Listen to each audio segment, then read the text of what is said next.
Salutations à toutes et à tous, Steve, supporter of Marseille. Ici, on va parler football. On va débriefer ensemble ce match.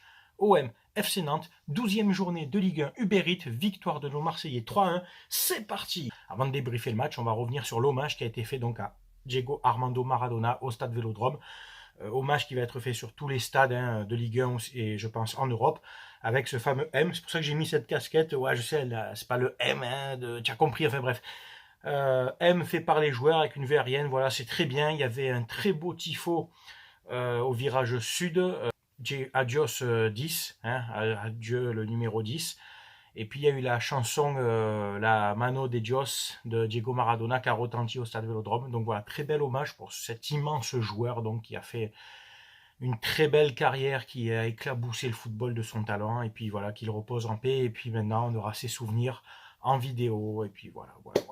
Alors le débrief tout de suite de cette victoire, qu'elle fait du bien. Alors je vais vraiment développer tout ça. Elle fait du bien en termes de points, elle fait du bien en termes de jeu, de reprendre la confiance. Ça nous a rassuré nous en tant que supporters, la prestation de nos joueurs. Voilà, on va expliquer tout ça.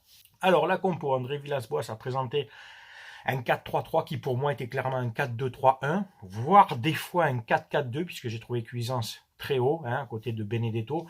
4-3-3, 4-2-3-1, 4-4-2, là on s'en fout. Ce qui était important, c'était l'animation, l'intensité donnée par les joueurs, la justesse technique a fait la différence, l'implication du mouvement, du jeu varié, jeu court, jeu long. Il y avait vraiment un fond de jeu, il y avait quelque chose d'intéressant, notamment en première mi-temps. Alors peut-être que c'est l'adversaire qui était très faible, le FC Nantes, mais bon, moi je trouve vraiment que ce qu'on a fait nous, c'était appliqué, c'était agréable à voir. Il y avait vraiment des joueurs engagés, ça courait dans tous les sens, pas bêtement, tu m'as compris, ça courait dans tous les sens, mais intelligemment. Il y avait des courses croisées, il y avait des appels en profondeur. Enfin, vraiment, c'était un beau match, surtout une belle première mi-temps à voir. Et quand je vois ça, est-ce qu'on a le droit de se poser la question pourquoi vous n'avez pas produit ça sur les autres matchs, même sans forcément les gagner contre City, Porto, etc. Mais ne serait-ce que de produire cette qualité de jeu, je pense que au moins certains matchs, vous aurez pu marquer un ou deux buts. Peut-être tirer un match nul contre Porto. C'est pour ça qu'on est en droit d'être en colère sur les matchs précédents quand on voit ce que vous êtes capable de faire finalement.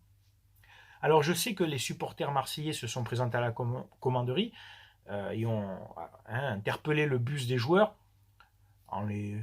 Il n'y a pas eu de violence, rien, en chahutant un petit peu, tu vois, en demandant un peu des comptes. Eh bien, je vais vous dire, pour les plus jeunes, c'est rien ça encore. C'est rien de ce qui est capable, ce que faisait, ce qu'étaient capables de faire les supporters marseillais, surtout dans les années 2000, début des années 2000, quand on galérait. Moi, j'étais abonné en virage. Je peux te dire que les broncas, elles faisaient du bruit. Les joueurs venaient à la commanderie, c'était beaucoup plus musclé. Donc, là, ce qu'on subit les joueurs là devant le bus, enfin, subit, ils n'ont pas été agressés, je te dis, il y a juste une discussion avec un peu avec une demande un peu de rehausser un peu leur niveau de jeu, tu vois. Donc bon, c'est normal. Les supporters qui se sont déplacés ont bien fait, et puis regarde, peut-être que ça a contribué à avoir cette qualité de jeu. Mandanda dans les buts, bon, Steve a fait un bon match. Il a pas eu grand chose à faire, les prises aériennes ça va, le jeu au pied c'est correct. Sur le but qu'il prend, la frappe est déviée. Hormis ça, il a eu un ou deux arrêts à faire, notamment les arrêts réflexes. Mais un match correct appliqué de Steve Mandanda. La défense centrale, Alvaro Caleta-Car, ça a été costaud.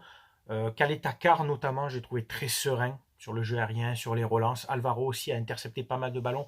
Quelques relances approximatives, un carton jaune bêtement pris en deuxième mi-temps. Mais dans l'ensemble, les deux ont vraiment tenu la baraque, comme on dit. Sakai, à ma vie, Sakai, très bon match dans l'implication, dans l'impact physique dans son couloir. Il a très bien défendu aussi. Il a apporté offensivement, dont deux très bons centres, les deux pour Benedetto, dont le deuxième n'est pas arrivé à destination, qui a été coupé par un défenseur, mais voilà, des bons centres de Sakai, et qui a été remplacé en fin de match par Nagatomo, son compatriote japonais. À ma vie, de l'autre côté, lui, toujours pareil, beaucoup d'apports offensifs, beaucoup de courses. Défensivement, il a été costaud, correct, il n'a pas été pris, pas de problème de ce côté-là. Un match appliqué, sérieux et plein de Jordan Amavi. Le milieu de terrain, enfin les deux milieux de terrain pour moi devant la défense, donc Camara et Rongier.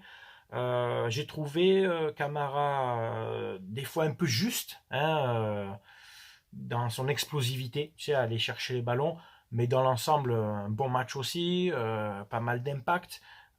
Il a sorti des ballons propres. Il a soulagé la défense quelquefois.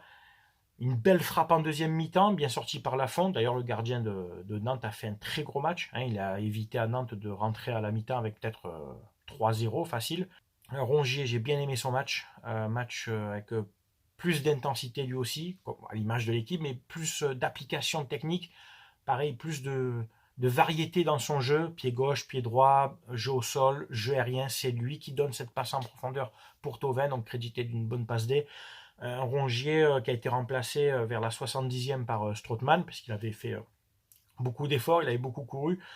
J'aurais préféré voir rentrer Gay, sincèrement, de par son coffre, de par le volume de jeu qu'il a, qu'un Strootman qui, pour moi, n'a rien apporté au milieu de terrain, n'a pas apporté de satisfaction, n'a pas apporté de sécurité. Voilà, j'aurais préféré vraiment voir Gay, qui a plus de percussion aussi offensivement, quoi.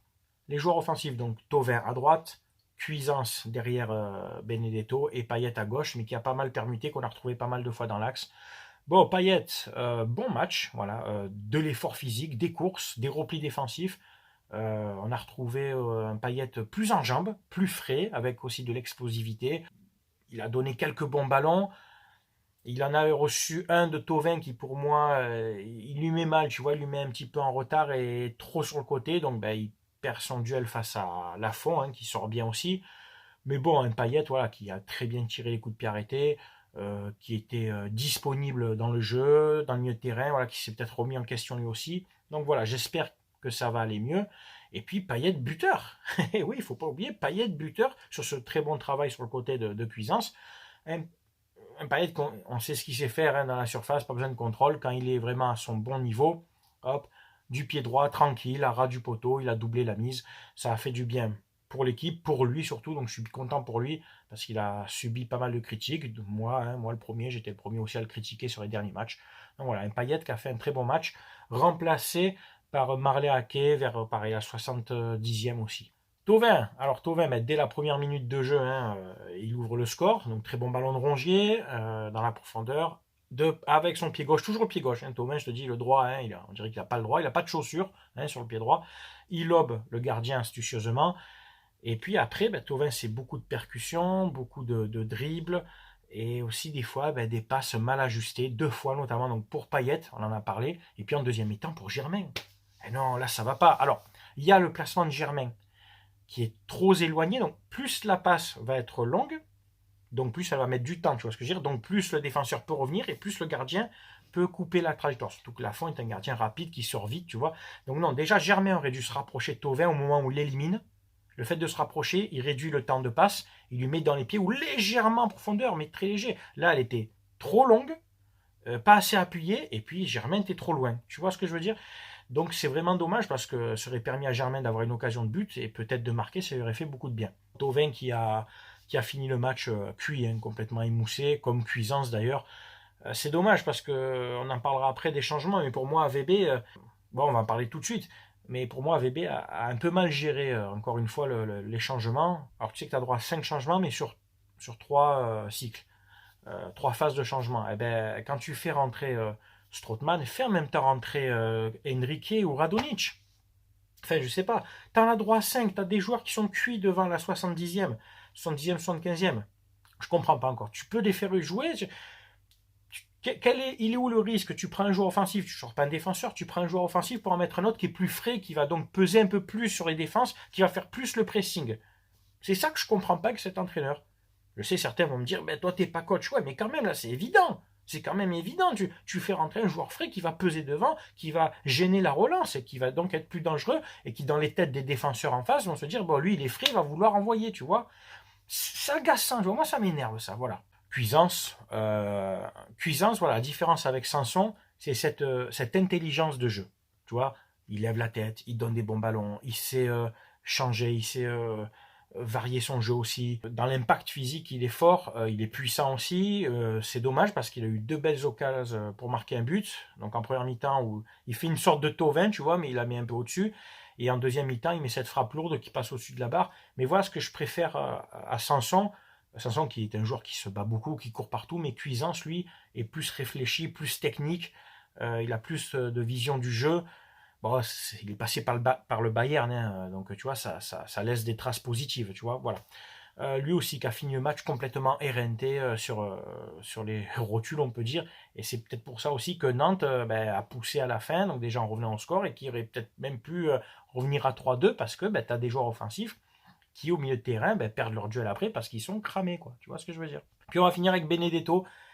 Alors, je suis partagé. Pourquoi? Alors, il a fait un bon match dans sa volonté de son implication, hein. Il s'est beaucoup battu, il a beaucoup couru, il a proposé, il a fait des appels, tout ça, tu vois, je lui mets dans la case positive. Après, certes, il marque sur penalty, le penalty est bien tiré. Bon, pour moi, la faute, comme je t'ai dit en début de saison, je vais être vraiment objectif avec les penalties. Ce penalty-là, s'il est sifflé contre nous, ouais, je gueule. Franchement, bon, le défenseur nantais saute à la tête, ça y touche le coude. C'est très sévère, tu vois, tu vas me dire, oui, c'est la règle, etc. Forcément, on en profite. Mais si c'est contre nous, oui, je vais gueuler. Donc, tu vois, je suis objectif pour tous ceux qui disent que je ne le suis pas, etc. C'est toujours la même, les haineux. Non, tu vois, pour moi, ce penalty, s'il n'était pas sifflé, j'aurais pas gueulé. Tu vois, voilà. Il est bien tiré. Benedetto ouvre son compteur but enfin. Je suis content pour lui. Il a fait une référence à Maradona.